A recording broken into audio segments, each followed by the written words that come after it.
Hello and welcome back to the Natural Resilience Podcast. My name's Kieran May and today I'm delighted to be joined by Leah McCourt, a professional fighter, a mother, now a business owner as well. And I'm really looking forward to getting some insights into who Leah is, because a lot of people will recognise you from the world of professional MMA. But who is Leah and how would you describe yourself now outside of the ring? Crazy. I am really high functioning, super need to be busy. I've got a really strong work ethic, but I am I do a lot at the minute when I'm not fighting. I've just got back from Miami. I was doing broadcast there, so I'm doing some more media stuff now. I do some commentary or analyst or punditry whenever I can. And I've been hired by media companies to do interviews, so I'm kind of like to explore new paths. I had surgery last year and my granddad got cancer and passed away, and I've struggled with the grief of that for going back to training. I've really liked being home more with Isabella, so I've been fighting for 12 years professionally, and like I never thought I would make it as a fighter. I always thought I just thought it was a hobby because I had Isabella really young, and I really loved training. I love working hard, and then kind of just spiraled into my career, and I never thought it was going to be or dreamt of the stuff I got to do or could still do. But I was have such a unique, strange life. So I feel like I've lived 10 lives. There's so much has went on and so many crazy things in my life. Everybody's like, Leah, you should vlog the end of your day because you never know where you are or what's going on. And I was like, I know, it's crazy. It's interesting. A lot of fighters that talk, like they be in the gym from 4, 8 and they join boxing clubs early and it's all they want to do. And then you'd say like you have a lot of energy, you need to keep busy. What age did you find fighting, and do you think it gave you a bit of kind of groundedness or an avenue to kind of use that energy?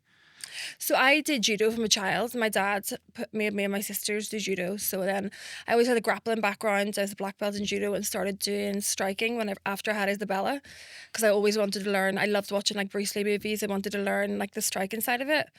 And then when I started fighting, I found it more for my mental health too, because like when you go on the mats, you don't have time to think about anything else. You don't have energy to worry about like Isabella or what's going on or things outside of the house. So I just felt, even like to this day, when I'm on the mats, you everything else goes. Like you have to just focus, be in the here and now.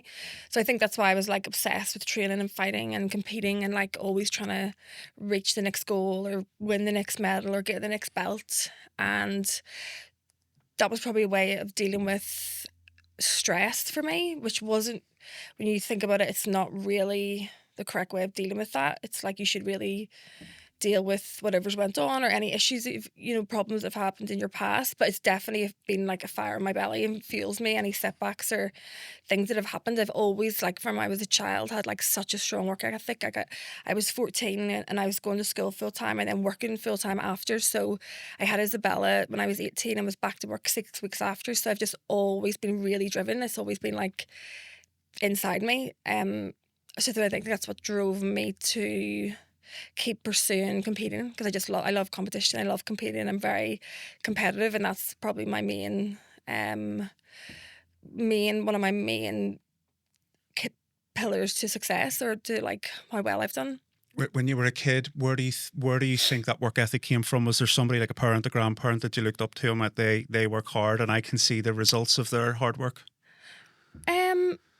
My mum, she's a radiographer. She works in the cancer centre in Belfast, and she's had a hard job. My sister fosters children and she works in a special needs school, and her husband works in the care homes in Belfast, and my sister, other sisters always worked. We've all been really like had strong work ethics, and my dad also. It was more so I felt a sense of achievement from, like, that's how I felt like I've accomplished something by whether it was working or doing a training session, or like that was the only way I really felt like made me feel good. And then, so you had your daughter at 18. How did that change things? Well, it didn't really change anything. She's been like with me most of my life. And she's gonna be 16 in August, so it's like I only know really life with her. She's been like my best friend and been my main motivation to succeed, to always give her a great life and to have, you know, get her to experience things around the world and go to different countries and meet people. And she's super knowledgeable about like the world and different countries, and she loves politics and history, and we talk about it all the time. And so it's just life. My life is life with Isabella. It's never been life without her. Amazing. Do you find, Leah, do you find it easy to transition between fighter and mother? Like if you are training for a camp and you have to go into that zone of complete focus and sacrifice and ultimately getting into the cage just you and an opponent. Like there's that element of a warrior, a fighter coming out. Is it difficult to then transition in the evening to go back to having to be a kind, understanding mother that's dealing with a teenager? Does that bring complexity to a training camp? Yeah, it does. It's very hard being a mum, and I say it's very hard being any mum and having to work. It's like I don't feel like my job's harder than what my sister does or what my mum does. Like I've never complained in that way. Obviously, there's times of the year where there's so much pressure, it's unexplainable. But any mother juggling being a single parent and and having a job and working and trying to juggle everything is extremely hard. Yeah. What what would you like Isabella to kind of say the lessons that you have bestowed on her at kind of 16, the next couple of years stepping into adulthood? If I was to ask her this question that I asked you, you'd said about your work ethic and it being a positive thing. If we were to ask Isabella, what would you like her to say that I've got this from my mum? Probably she's obviously seen how I deal with ups and downs and setbacks and different situations with life outside of the cage, and I want her to think, to like look up to me and to think that's my mum dealt with that so well. Like I can't believe she went through that, or she's seen me go through wins and losses and how I've dealt with them and came back and not like made the whole world about me and dramatized the loss, or if it just went back to the next day and had to carry on with hers. So I want her to have that resilience and like to not care what people say or think about you, to just be a good person and focus on what she wants to achieve and to just be happy and not feel like she has to prove anything to anybody.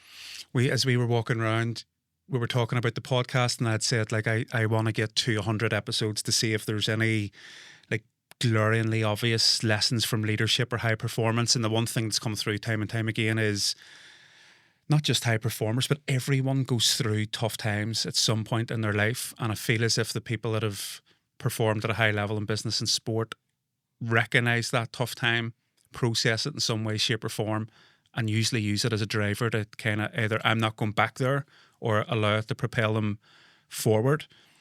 How do you deal with setbacks in the public eye? Because whether it's a loss in a fight or an injury that you're publicly rehabbing from and the limelight is on you and the sport's following you around the world, how do you deal with having to come back from setback but very publicly?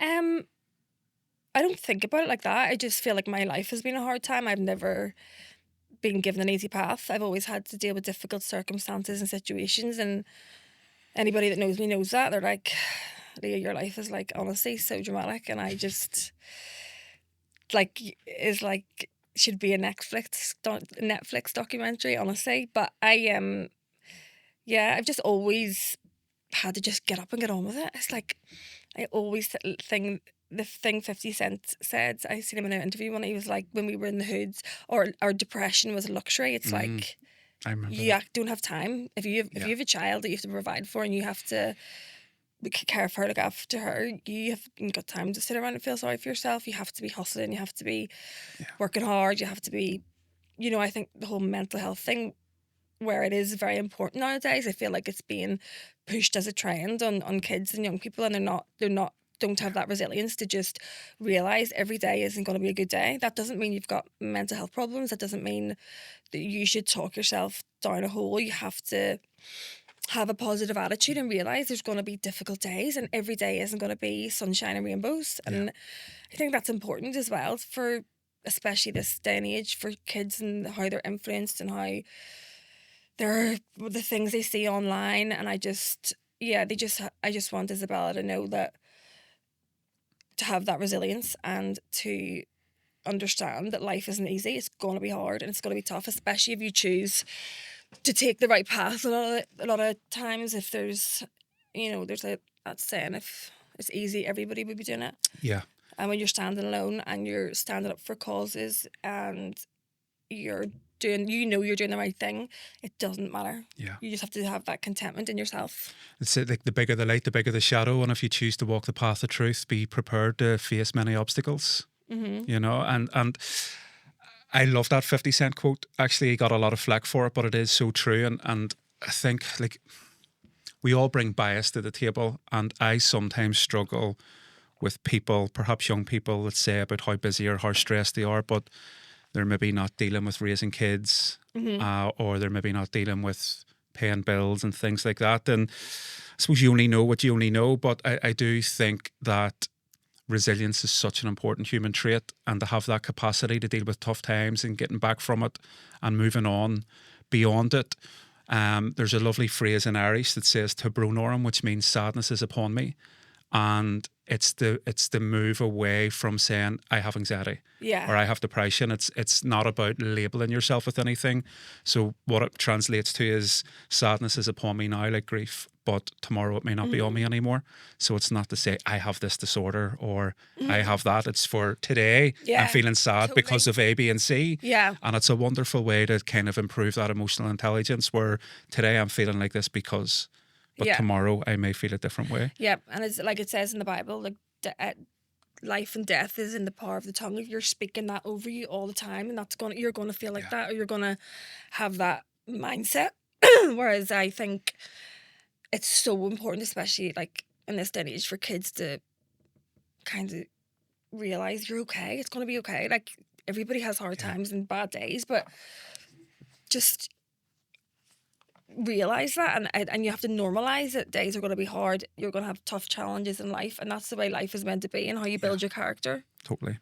You'd mentioned the Bible, and kind of preparing for this interview, the three main topics I wanted to explore was fighting, obviously, because that's where a lot of people will know you as a professional fighter. Family, because you're a very proud mother, but also your faith too, which plays a very important part. You're quite vocal and quite open about it. What have you always had faith? Because I know I struggled with it as a teenager. I went to a Catholic school, and when you were asking questions about Jesus or about faith, you were expected to have blind faith. But as a curious teenager, you wanted some form of answers to explore it, and probably didn't find it until way later in life. But was there a time where you thought this is it? Well, I was really fortunate to be brought up in a Christian family, and my mum brought us to church every Sunday. So I had always believed in the Bible and believed in the truth and had knowledge of it, which is I'm so fortunate that I did. And then when I was about in my teenage years, my mum and dad separated, and then I had Isabella, and I wanted Isabella to have the same knowledge that I have of the Bible.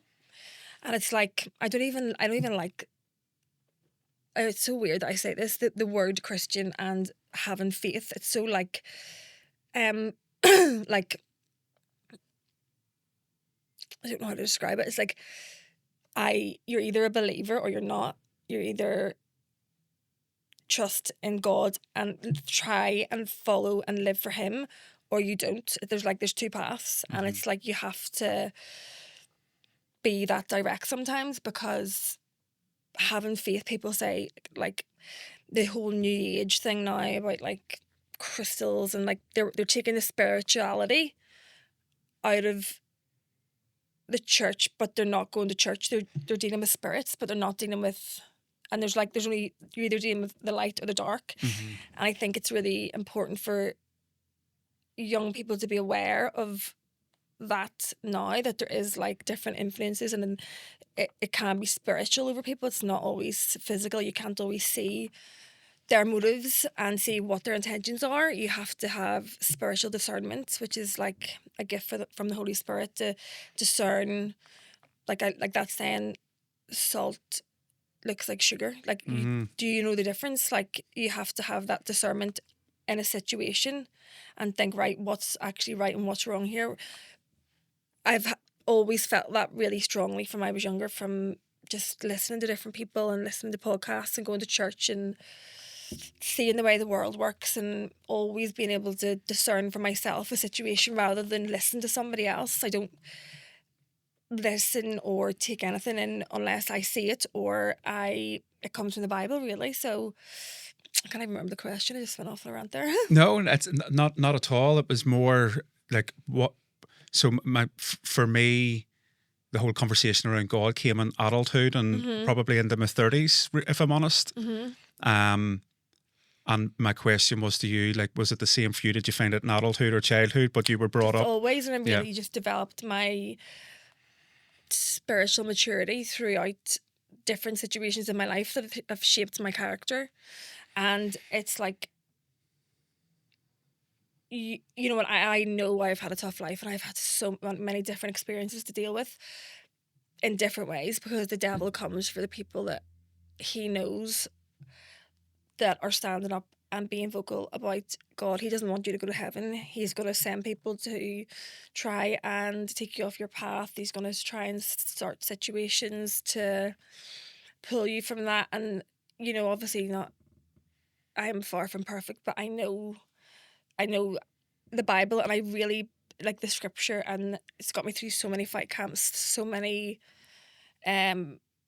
difficult situations. So I just like, everything I do is just to glorify God, or to try and share the Bible and his message, and like make people realize we're not here living, we're here for the blink of an eye.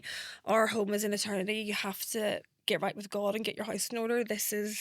I really believe we're coming into the end times. And you know, it's so funny, me and my granda always like studied Revelations and the end times and the signs of the end of the world, and I have always had this fixation on it.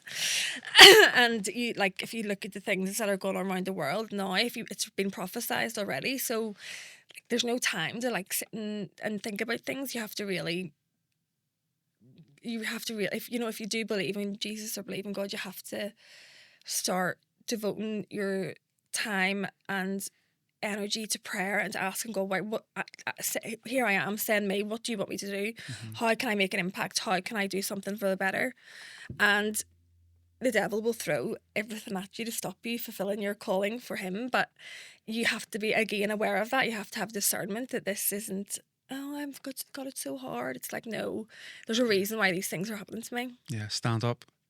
You'd mentioned scripture. My obviously this is the Natural Resilience podcast, and it's been something prevalent to me, that whole, like, what is resilience, and the fact that it's a good thing. And it's Romans 8:18, which says that the pain you're feeling now is nothing compared to the joy that's coming. Has there been pieces of scripture that you'd mentioned being important to you in camps? Is there a certain piece of scripture that is just, if there was one that you could choose that has been a real ally to you, over the challenges and maybe over the darkest times, that's allowed you to keep moving forward? Yeah, I think an important one for this day and age is, I have always really meditated on, our battle isn't against flesh and blood, it's against the powers and principalities of darkness and the spiritual realm. So like, we can't look at human as our opposition. Like, they're being controlled they're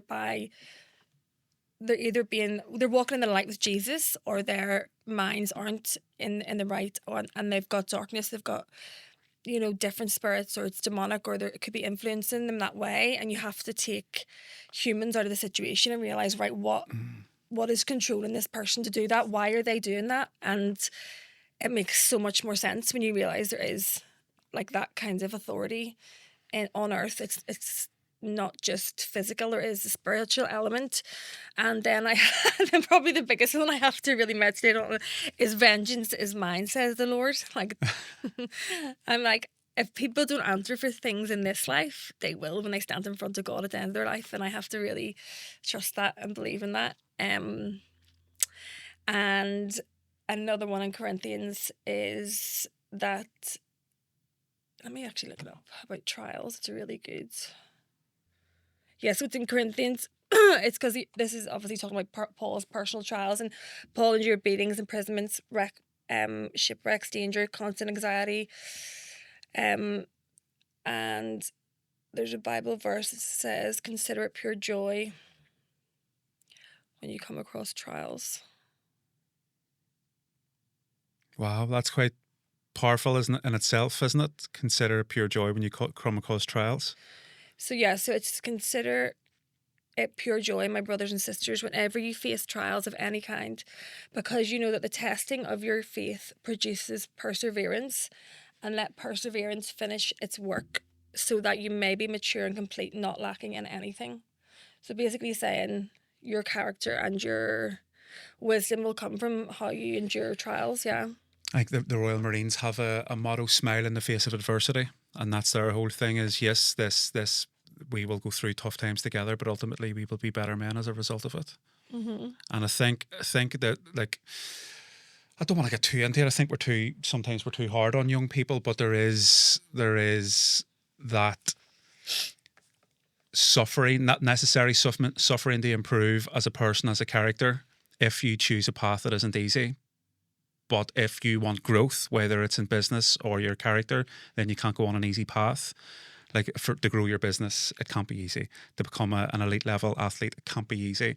But this is where the growth is. You know, this is where people become higher versions of themselves when they start to explore their potential.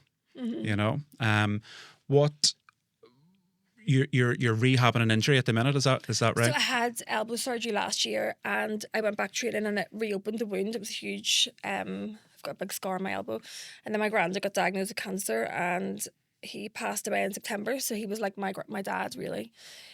He was just the most amazing man, and since he's passed away, I've been back with Isabella, spending a lot of time with her, doing a lot of media work, doing a lot of commentary, broadcast. Started my own business, my own skincare business.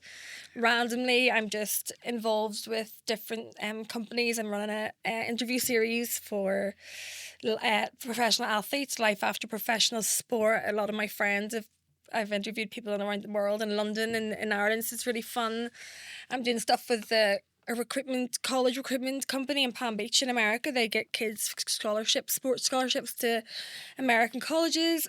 I'm also working with a company called Nexus, who are like a huge carbon fiber ESG company. Like their head offices are in like Abu Dhabi, but they're worldwide, and we've got some initiatives for women in sport, and I do a lot of stuff for Women's Aid as well in Belfast, because Northern Ireland is the most dangerous place to be a woman in Europe. So I do a lot of stuff with them. I was speaking at the City Hall on Monday for the girls GA team that won the All Ireland's under 18s. I'm just doing everything at the minute. I'm just so busy. Yeah, I want to get back on the Women's Aid stuff, because you have been very vocal about that too, and kind of gave your time and energy to kind of supporting those causes as well, and stood up to be counted, really, with that. Stood up to be targeted. have you been targeted as a result of it? Oh my goodness, yeah. Yeah? Big time. But yeah, there's that's whenever I go back to like reading the Bible and believe, like, I have to trust that, you know, I'm never going to be a sheep. I'm never going to follow what anybody else says or does, and I'm never going to accept the way some people are treated. And, you know, I obviously have had my own experiences. I have a daughter. My sister fosters a little girl who's 8. I have 2 sisters, and I just think that we live in the most dangerous place in Europe to be a woman. And through my own experiences, from a lot of people, even the public, and how they are so quick to jump and target women, you wonder why is Northern Ireland, why are these women being murdered in their own homes? It's like, because you accept it. Nobody stands up for them.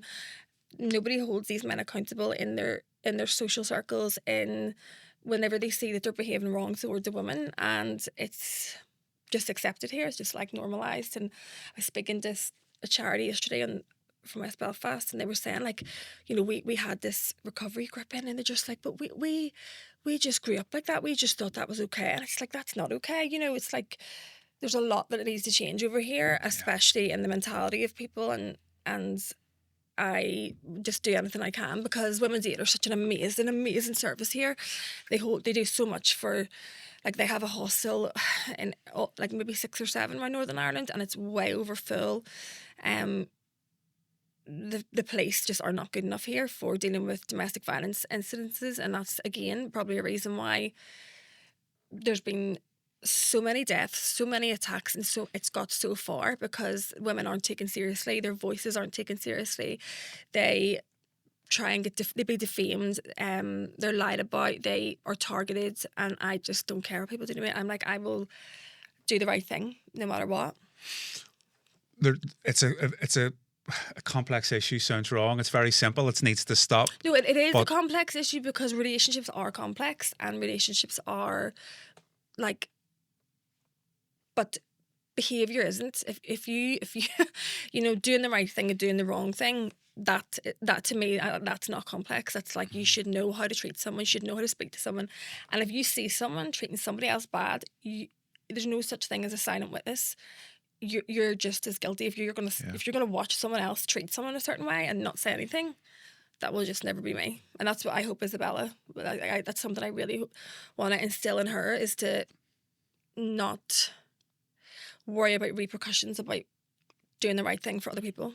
I used to, when I started my business, I worked only with men, and we used to do things with them, like take them away on workshops and do abseiling.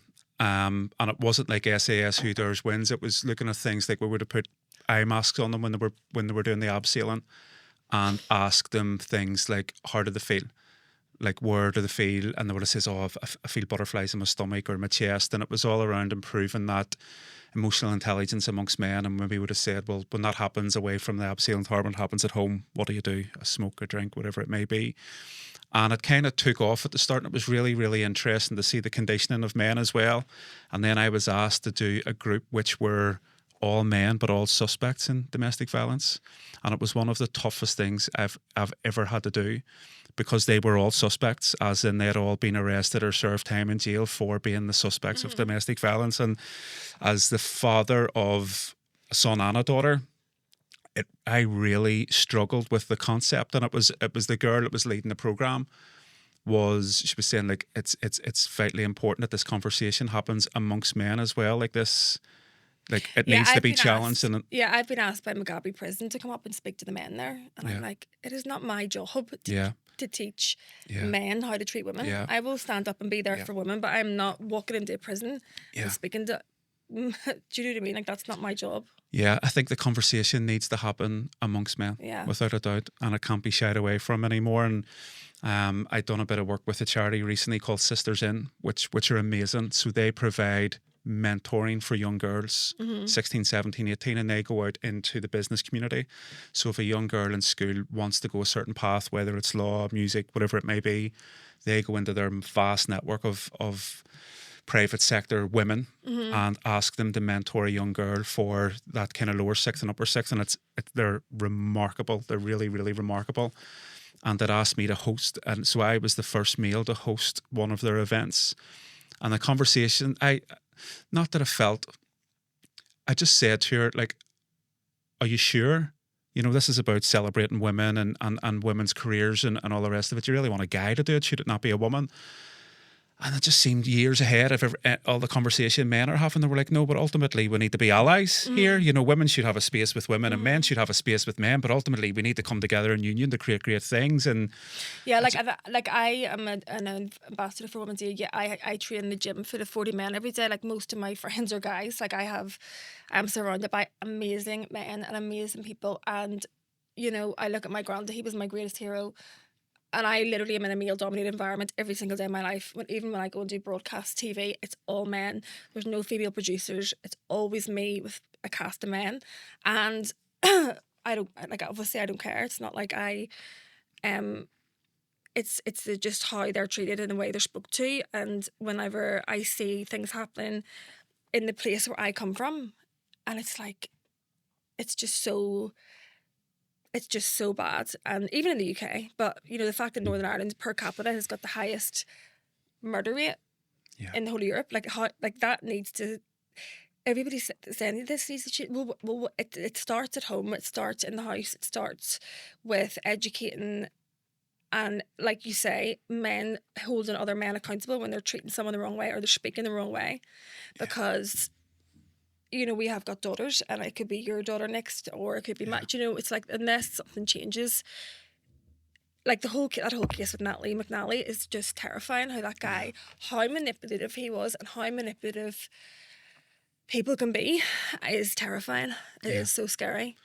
I think there's a lot to be said for traditional values, which we're probably moving away from. Like I was brought up where boys don't hit girls, like the things like that. It was just, that's what it was. That should be how it still is, of course, yeah. And there's a lot to be said for those traditional values, which created gentlemen, hardworking gentlemen. So I think that's why I was like so close with my granddad. I think he was like the only true gentleman I have ever known. He was the kindest, like most God-fearing, like generous. He had the purest soul. And then I used to go out and deal with these absolute piece of shit and think, I am so lucky he was my granddad. Like I knew a good man. Yeah. And even like me and my sisters, we miss him every day. We're just like, I miss Granda. It's like he was the definition of like a pure gentleman. And then when I just see these absolute scumbags, it just drives me, actually drives me insane. Yeah, I'm quite similar in that I was very, very close to my granddad, my mum's dad. We all were. Yeah. And learnt a lot of great lessons from him with regards to being a gentleman and how he treated his family. And we lost him. And I think those role models are so important. Yeah. For young men. Yeah. But then I know it's not always, at the end of the day, you can't be, people say, but this happened to them. You can't blame a situation. I could say, well, I had a child at 18. And done nothing, sat at home and just been a mum. But, you can't let your situation, you can't always be a victim of your surroundings or your upbringing. At some stage, you have to hold yourself accountable. Yeah. It's probably the toughest part of adulthood, which is you can blame circumstances when you're a kid and a teenager because you're a kid and a teenager and you maybe don't have the emotional tools to deal with it. But I think once you get the emotional maturity, whether that's in your 20s, 30s, whatever it may be, then it is 100% your responsibility as an adult to deal with that. Totally. My ex-partner actually just passed away at the end of January from an overdose, and it was a conversation I frequently had with him. I was like, obviously he was living in America, and drugs was just like a huge thing here. He was super successful, came from a super wealthy family, but things had happened as a child, and it's like, if you don't take a grip on that early, if you don't, you can't keep blaming things that have happened to you about why your behaviour is the way it is. You have to realise, I can't let that make me into a person I don't want to be. You have to take those tough situations, build resilience, and try and make yourself a better person. Otherwise, you just go down a dark road. Yeah. I think in this country, one of the things, there's a lot of unprocessed trauma, like carries over generation to generation and town to town. And I think things are changing for the better, and the more open and conversation, even like this, talking about stuff like this is healthy for our kids that will probably reach emotional maturity much younger than we did. Yeah. You are very busy despite being out kind of rehabbing an injury. You're doing all these things. I mean, you're just back from the States, a lot of media work. Let's talk about this because single mum, traveling, like doing the commentary work, and a lot of people would be thinking, where do you get the time? I like, know. How do you get the time? I hardly sleep. I wake up with ideas at 3 a.m. No, I do have I don't even know. I just have to keep my mind on something. And it's something I'm really, really passionate about, because from I was a child, my stresses came out in different ways because I never really dealt with it.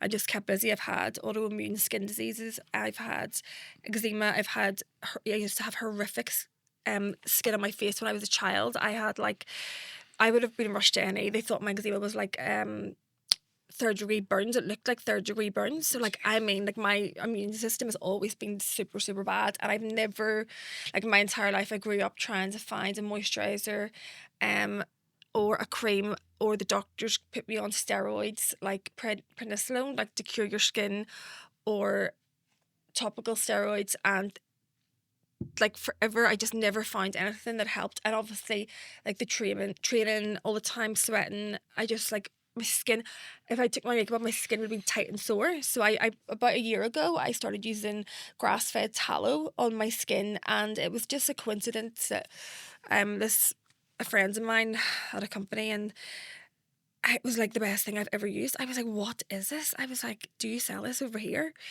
And long story short, we ended up having a conversation, and I developed every single detail. I mean, from the labeling, the packaging, the websites, like everything's been me that's done it.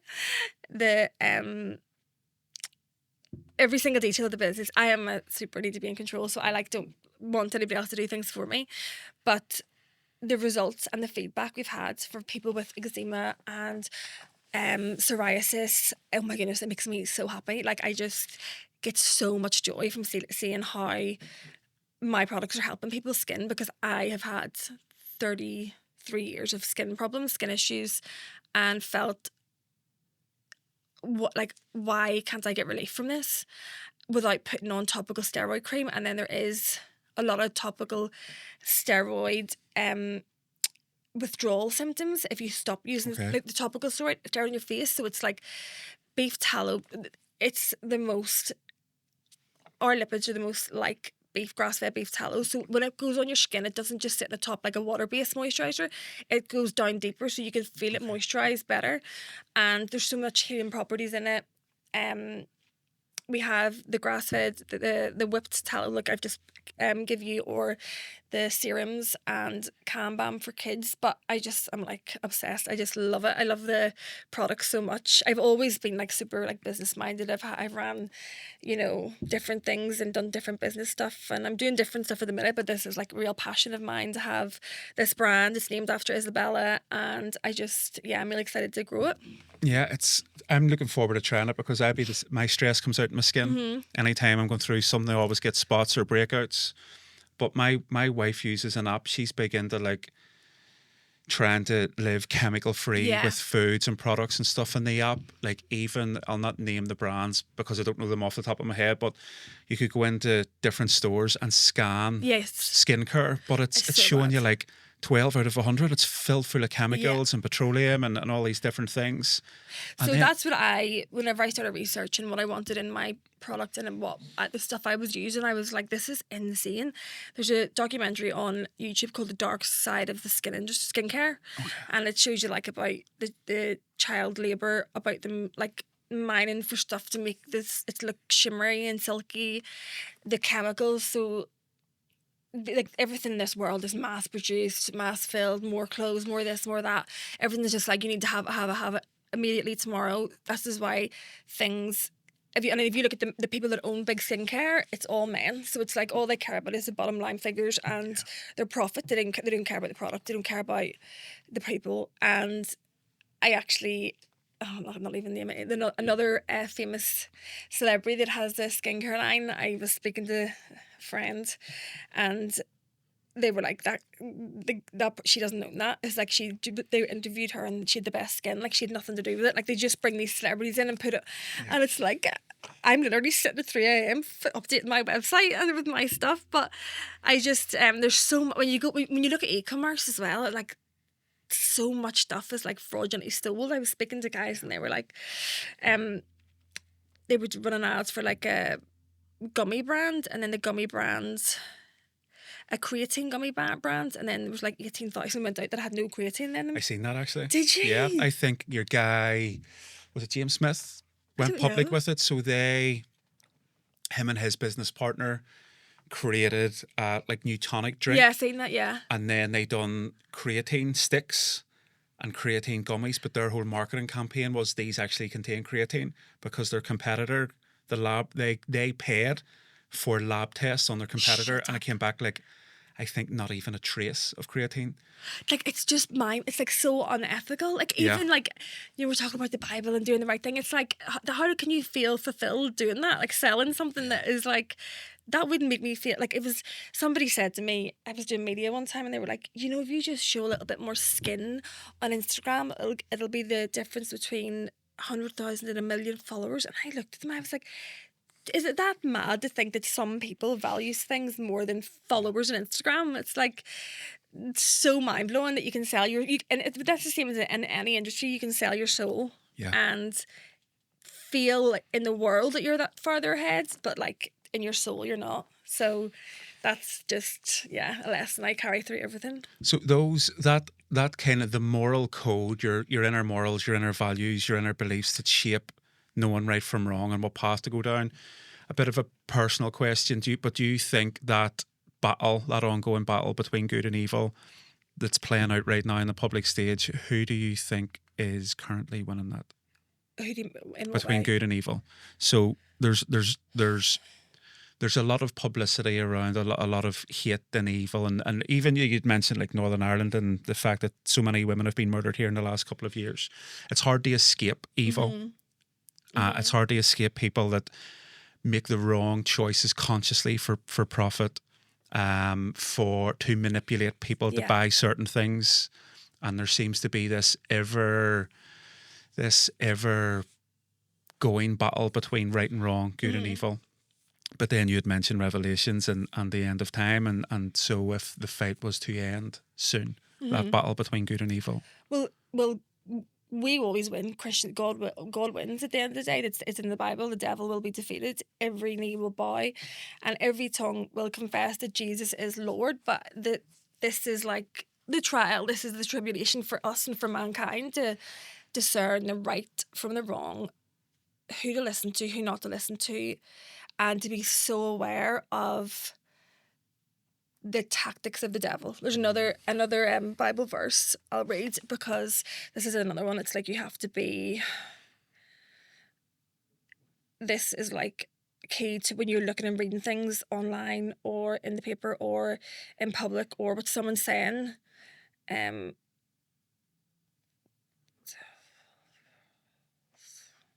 Do you take the Bible with you when you're traveling, Leah? No, I have I do take my granddad's Bible now. Yeah, I have a lot of my Bible verses memorized, but because I'm sitting here, I want to make sure it's word for word right. So it says, be sober minded, be watchful. Your adversary, the devil, prowls around like a roaring lion, seeking someone to devour, and that's spiritually he's on earth, like that presence is here, and if you're not in the Word and believe in Jesus, that you can be influenced, your actions can be influenced. Especially now, you have to protect your mind and protect your mental health and protect who is influencing you, why they're doing that, why would they say that, what's the motive behind it. I think I try to get Isabella to, when she's like watching the news and watching, like no matter who is president, no matter who is prime minister, Jesus is king, so God is always God, and it doesn't. You keep your eyes on him. Yeah. You can believe in policies, you can believe in laws that should be made, but at the end of the day, you shouldn't idolize anybody but God. But it's a scary time at the minute, definitely worldwide. There's a lot of stuff happening, but again, you have to remember to keep your eyes on God, and you have to control what you can control and not get bogged down in the evil, because there's so much of it here. Yeah. But again, the Bible warns of that. It says you're in the world that you're going to have trouble and trials, and the more knowledge you have about the Bible and about the books in the Bible and how they've prophesied what's happening, how they can direct you through certain situations, the better. So that's why I really wanted Isabella to grow up like going to Sunday school and have that like knowledge, even if like as a teenager she doesn't want to go to church too much. She just wanted to always be grounded in faith and know that like God is God.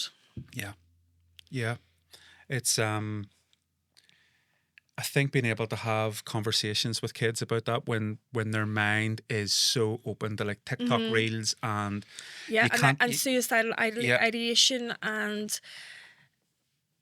I didn't let Isabel have social media until there before Christmas, and I regret it already, but I can't protect her.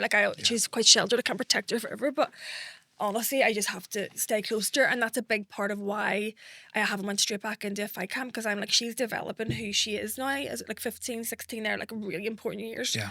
And I want to be here to guide her and direct her and not let her rely on social media.